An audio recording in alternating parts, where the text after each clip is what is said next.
segunda parte para hoje é a modelização e a adequação empírica. Então, como vimos, na atitude objetivante, inicialmente encara-se o céu sob a abstração originária, liminar, inicial, como um sistema. E, sob a abstração secundária, certas manchas luminosas em movimento, estrelas são fixas, certo? Em relação a outras. Ao passo que os planetas, planetas em grego, etimologicamente quer dizer astro errante, astro movente. Planetas são isoladas de outras manchas luminosas fixas, as estrelas. E podemos dirigir nosso interesse, como cientista, aos períodos orbitais dos planetas. Os períodos orbitais é o tempo de uma revolução completa de um planeta em relação a nós, isto é, em relação às estrelas. O planeta Marte, por exemplo, se encontra perto de uma certa estrela, um certo dia, uma certa hora, e depois gira e retorna ao mesmo posto. Então esse é o período orbital. Para Marte é quase 700 dias. Okay? Então, podemos construir uma estrutura perceptiva cujo domínio é constituído pelas grandezas observadas para os períodos orbitais dos planetas, organizados. Tá? Esqueci de agradecer o Eduardo pela revisão da tradução, que trabalhou muito com isso. Naturalmente, os erros são meus. Pela relação de ordem maior e igual. Então, para Mercúrio, são uns 80 dias, para Vênus, 200 dias, para a Terra, 365 dias, mais ou menos. Marte, etc., Júpiter, Saturno. E os períodos orbitais, assim, que podem ser observados facilmente, tem que ter um pouco de paciência, de tempo. Mas já antigamente, os celtas na Europa tinham medidos esses períodos orbitais, então os babilônios também. Então podemos construir um sistema, uma estrutura cujo domínio são esses períodos orbitais, e uma relação de ordem. Podemos também levar em conta a distância ao Sol, isso já está mais... Ou a nós, a Terra, em primeiro lugar, mais complicado, e se vê que é um fato astronômico importante, que o período orbital cresce com a distância. Os planetas mais remotos levam mais tempo para completar uma revolução completa. Então, o domínio da estrutura perceptiva, estou aqui ainda no nível bem básico da observação imediata, quase imediata. O domínio da estrutura perceptiva não é constituído dos planetas. Eu volto a repetir isso, eu repito as coisas, mas sabe que o fundamento da pedagogia, do ensino, é a repetição, sabe? Então, eu repetir não demais também, vou tentando repetir demais. Mas, enfim, eu volto a insistir, porque, em geral, as pessoas entendem por sistemas, o sistema astronômico, então, é o Sol e os planetas. E os elementos do sistema solar, como se fala, os elementos do sistema solar é o Sol, os planetas, os satélites, tá? Esses são os elementos. Científico não, para o cientista não. Cientista está interessado em grandezas medíveis, certo? Propriedades, período orbital, velocidade. Tá? Bem, então, construir uma estrutura perceptiva é a primeira etapa no processo de modelização. Então, o modelo é uma estrutura, esse é o primeiro sentido de modelo. Então, vou definir agora a noção extremamente importante na ciência, como vocês sabem, de modelo. Um modelo, em primeiro lugar, pelo menos, isso é o único sentido de modelo que eu consegui entender da literatura, porque na literatura da filosofia da ciência, você tem tudo que você quiser, também não quiser, para definição ou não definição, porque muitos filósofos, felizmente, falam em modelos, mas não definem. Eu penso que está claro para todo mundo, não é nada claro. Não é nada claro. Então, um modelo, em primeiro lugar, primeiro sentido de modelo, é uma estrutura, um sistema que torna verdadeiras certas proposições. Então, mais uma palavra técnica aqui, tornar verdadeiro é satisfaz. Esse é o sentido de modelo que se encontra na teoria de conjuntos, Patrick Suppes e tal. Então, a estrutura perceptiva aqui, a estrutura perceptiva dos períodos orbitais, a estrutura perceptiva dos períodos orbitais torna verdadeiras proposições que descrevem as relações entre os períodos orbitais. Por exemplo, eu posso afirmar a proposição seguinte: o período orbital de Marte é maior do que o de Vênus. Ok? Bem, proposição verdadeira. O que torna a proposição verdadeira é a estrutura, é a organização dos períodos orbitais, porque naquela estrutura você tem o valor do período orbital de Marte, que é maior do que o valor do período orbital de Vênus. Bom, parece trivial, num certo sentido, repetitivo, dizer as coisas de outro modo. Mas é importante, porque o modelo, essa estrutura, que não é uma proposição, não é nada linguístico, certo? É uma estrutura matemática. Okay? O modelo é um sistema com domínio e relações.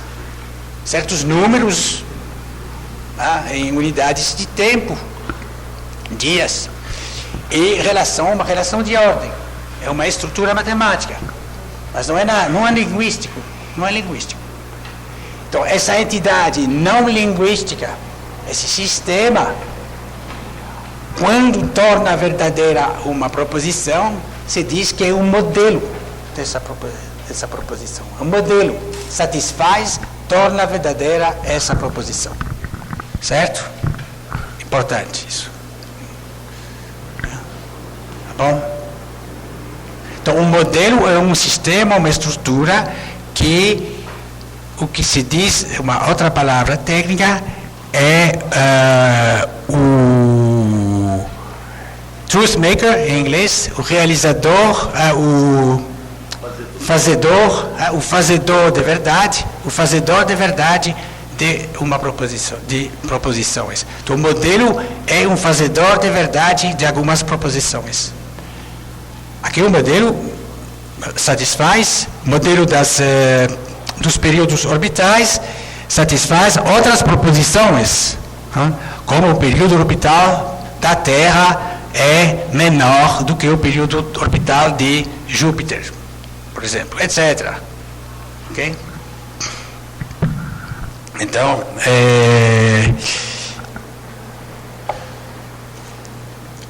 agora, os cientistas não ficam contentes com observações feitas sem instrumentos, porque se sabe muito bem que as observações feitas a olho nu nem sempre são muito precisas. Tá? E aí também tem fatores subjetivos que podem entrar nesse tipo de observações. Okay? Então os cientistas usam instrumentos de observação ou de mensuração. Um instrumento, o que faz um instrumento? Ou numa operação feita, na prática científica, feita por um cientista, quando ele mede uma certa quantidade. Então, atribui um número preciso a essa quantidade. Um número preciso, tá? Por meio de instrumento. Um número preciso a pressão, um número preciso a volume, usando aparelhos. Pode ser um aparelho para o volume, o aparelho pode ser uma ruler, um metro, pode ser um metro. Então, uma trena, ok, tá bom. Então, o instrumento de mensuração permite aumentar a precisão e de construir outro modelo, uma outra estrutura cujo domínio são os resultados dessas operações de mensuração, certo? Então se constrói assim o que se chama de modelo de dados.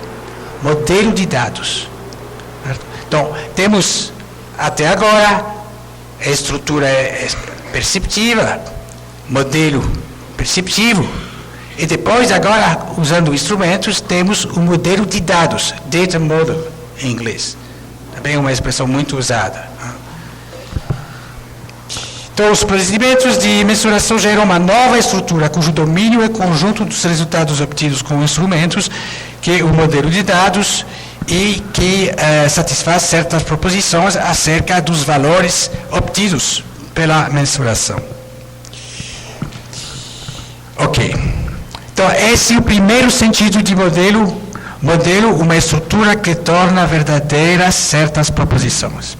Segundo sentido, também muito importante, é que os modelos são utilizados para representar.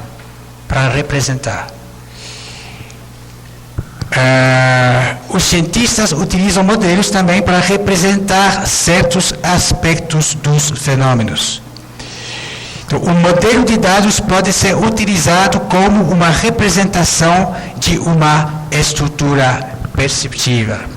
Okay? Então, temos a situação seguinte, já a Alemanha,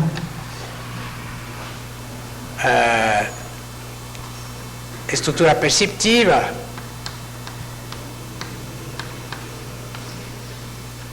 então você tem aqui os períodos orbitais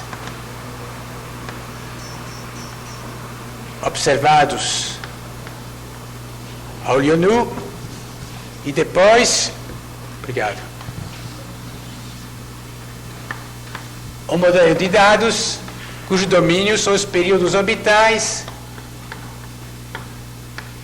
mensurados, obtidos, ok? Tá bom? E se usa o modelo de dados para representar a estrutura perceptiva, ok? Então, o modelo de dados funciona, os cientistas fazem com que essa estrutura represente a estrutura perceptiva, ok?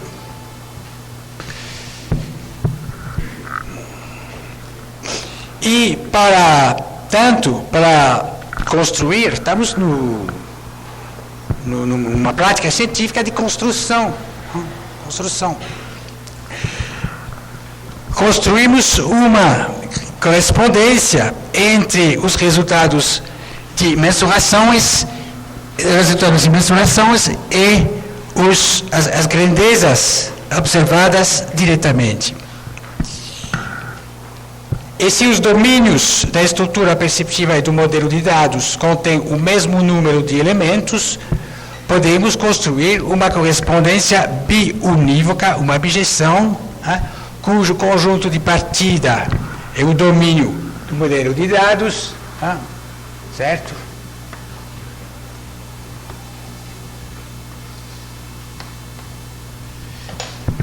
Não é complicado demais, eu resolvi não fazer muito matemática, mas então um pouco de teoria de conjuntos não faz mal, para entender um pouco melhor as coisas.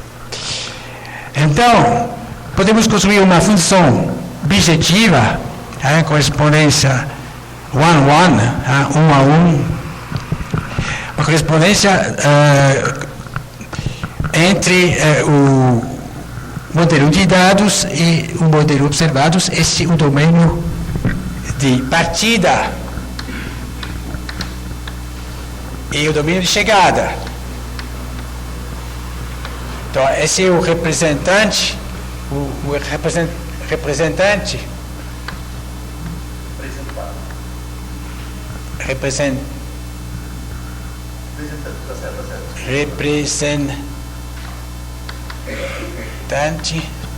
e representado.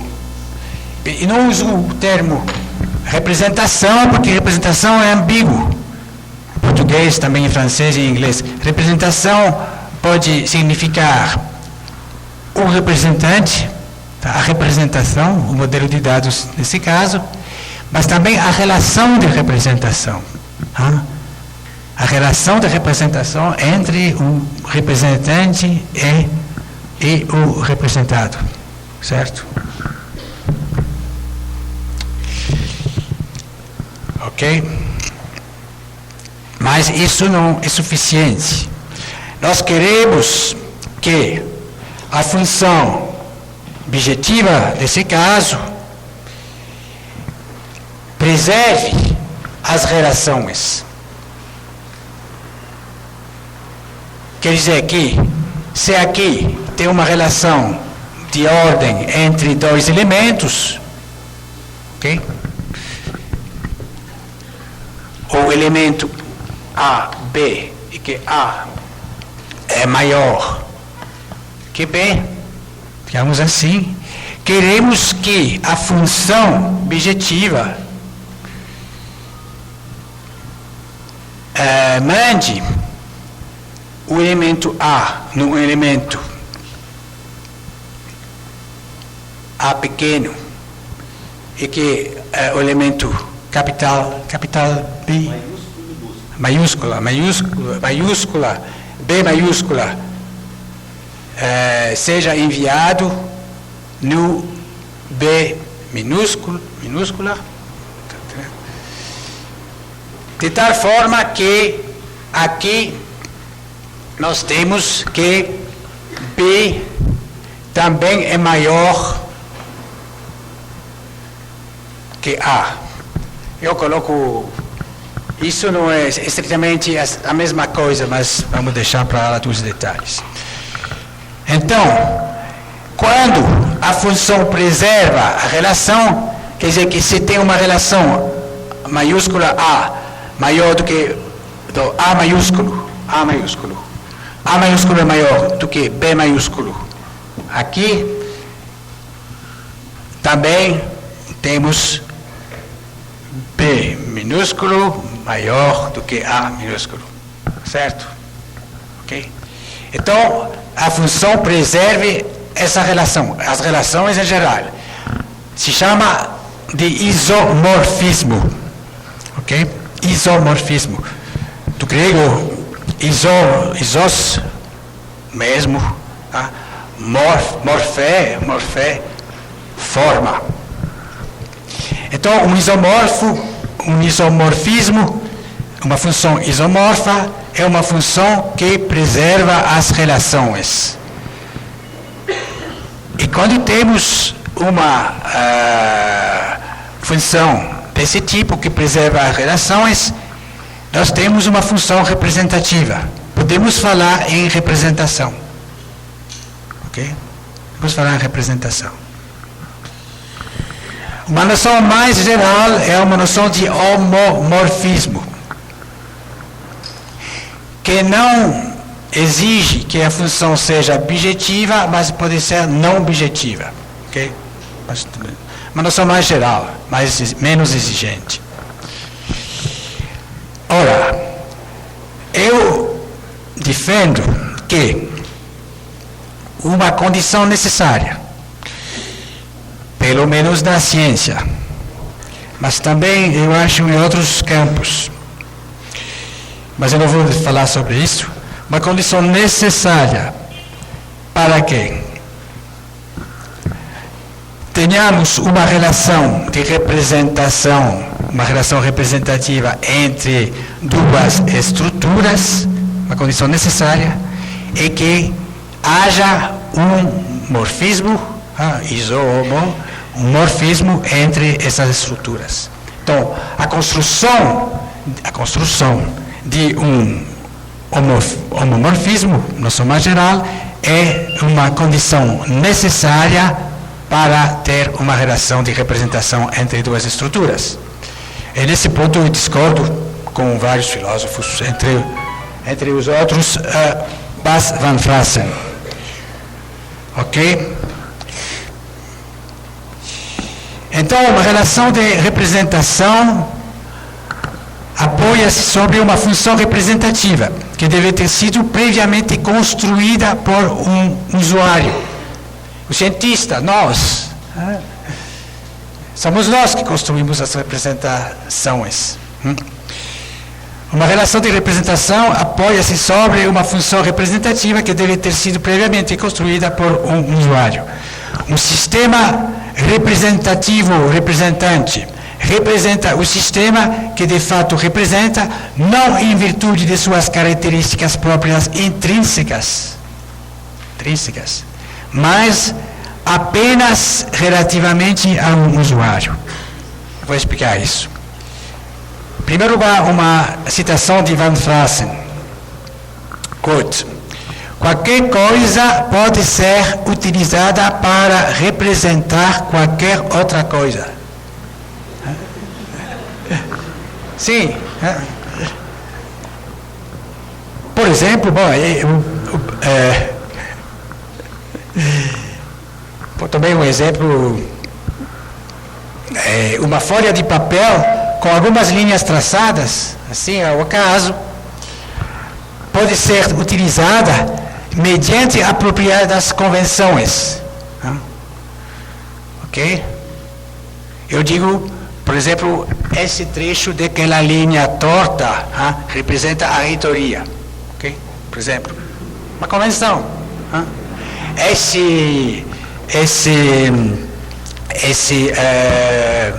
Essa mancha branca grande representa a sala do reitor, por exemplo. Ou uma sala pequena representa a sala do reitor, como quiserem, tá bom? Então, convenções pode ser utilizada, uma folha de papel com linhas traçadas ao acaso pode ser utilizada mediante apropriadas convenções para representar o campus da Universidade Federal do Paraná. Então, o mapa não seria muito prático, evidentemente, mas seria um mapa do campus. É o contexto que permite determinar no interior de um certo meio cultural as convenções utilizadas. Quer dizer, o que permite a voz, tacitamente, talvez implicitamente, de fazer essa objeção, esse morfismo. Ok?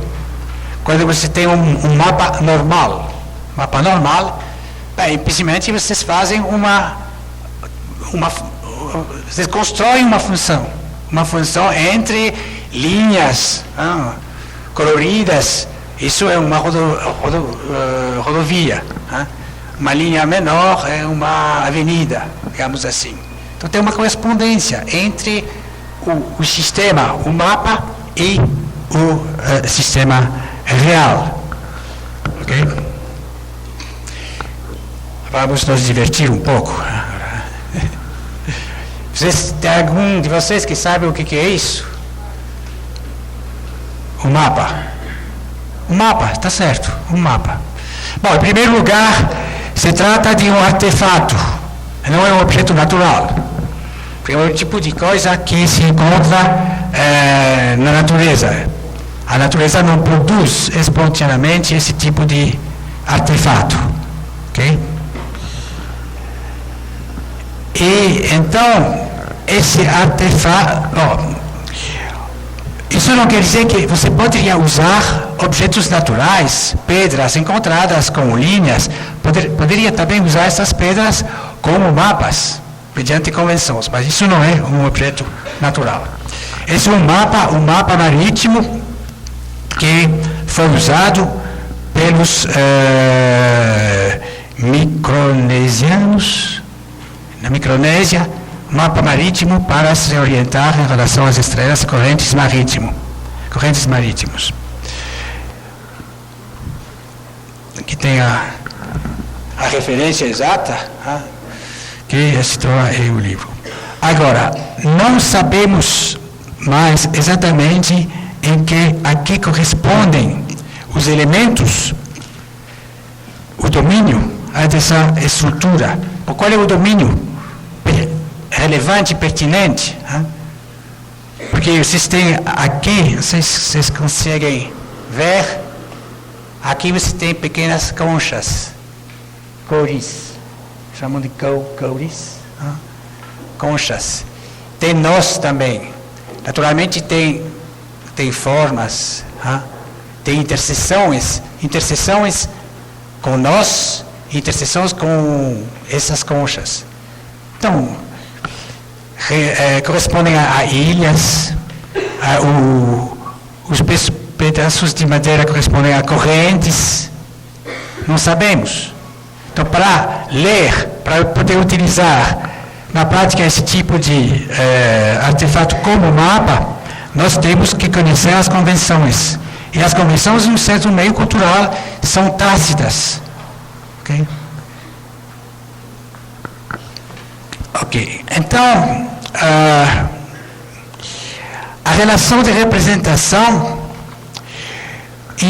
envolve não somente o representante e o representado, ok? Mas envolve também o contexto. Então, o terceiro elemento para caracterizar, para poder usar o sistema como representante. Contexto importante. Terceiro ingrediente. É o contexto que determina as convenções. Quarto ingrediente, você tem, no caso do mapa, é evidente, você tem que poder, você tem que saber como orientar o mapa em relação a você. Como que vamos orientar o mapa? Imaginamos você se encontra numa praia, num atol da Micronésia, e você tem que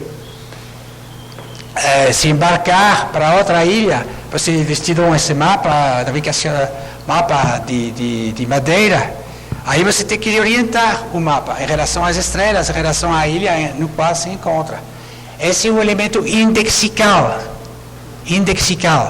A outra palavra técnica, elemento indexical. E quarto elemento para que uma relação de representação seja construída com êxito, com sucesso. Por que indexical? Porque na linguagem, o indexical, por exemplo, eu. O eu. Naturalmente todo mundo usa a palavra eu, a mesma palavra. Mas se eu digo eu, é Michel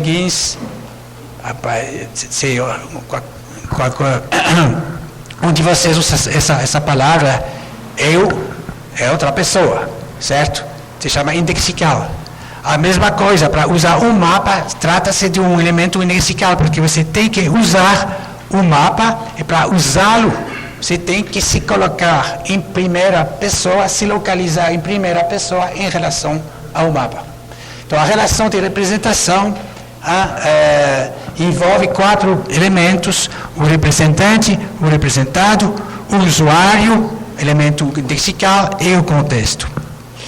Voltando à ciência, um cientista somente consegue representar um fenômeno segundo certos aspectos, se satisfizer a condição de haver construído previamente um homomorfismo entre estruturas. O astrônomo pode assim representar o céu como um sistema de períodos orbitais.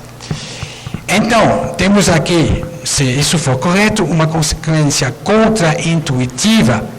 O modelo de dados não representa diretamente o céu, porque o céu não é uma estrutura, certo?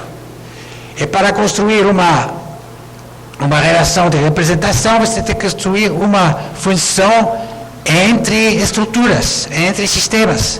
O céu encarado por Kant, por Apollinaire, não é um sistema, certo? Então, o que o modelo de dados representa, é uma estrutura de períodos orbitais percebidos, e não diretamente o céu. Então, o astrônomo pode representar o céu como um sistema de períodos orbitais, mas não representa diretamente o céu. Representa a estrutura perceptiva que dele se extrai por meio da abstração. Então, pelo processo objetivante e a modelização, o cientista distancia-se da realidade até o ponto de perder o contato com o real fenomenal. Certo? Bom, tem muitas coisas para dizer a respeito disso, porque é uma profunda verdade que os filósofos chamados de construtivistas, que são antirrealistas, que nós construímos representações. Mas as representações não são em contato direto com a realidade. A realidade não são sistemas. Então, nós somos no mundo das nossas representações. Então, tem um aspecto idealista, no sentido filosófico, da ciência. As nossas representações são ideias nossas, em certo sentido, que capturam certos aspectos, mas, assim, o olhar científico na atitude objetivante perde o contato com o real. O real tal como ele é. Certo? Os fenômenos, o céu. Para ser, em um certo sentido, prisioneiros das nossas representações. E penso que na cultura ocidental, uma parte da hostilidade que se encontra em relação à ciência, em certos âmbitos, pode ser explicada e encontrar sua origem nesse trato essencial da ciência que consiste em construir representações, que perde o contato com o mundo autêntico, verdadeiro, real. Eu falei para vocês, eu disse que o que mais conta na experiência da vida, na experiência humana, não é a atitude objetiva, naturalmente. São as experiências estéticas, as experiências de amizade, as experiências religiosas, talvez. É isso que conta. Mas não o conhecimento frio, em certo sentido, com os fenômenos vistos como sistemas.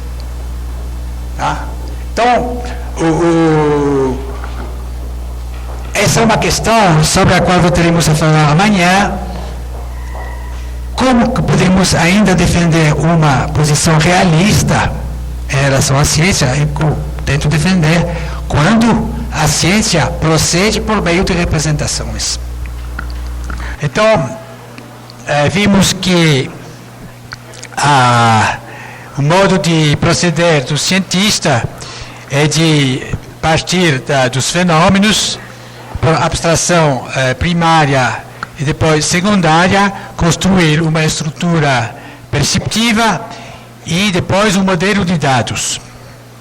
Mas a demarcha, o modo de proceder do cientista não termina com a construção de um modelo de dados, porque o modelo de dados naturalmente não fornece nenhuma explicação dos fenômenos, da estrutura dos valores da estrutura perceptiva.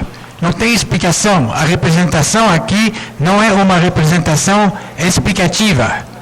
O modelo de dados não explica por que os planetas se movem desse modo. O modelo de dados descreve meramente, mas não proporciona explicação alguma.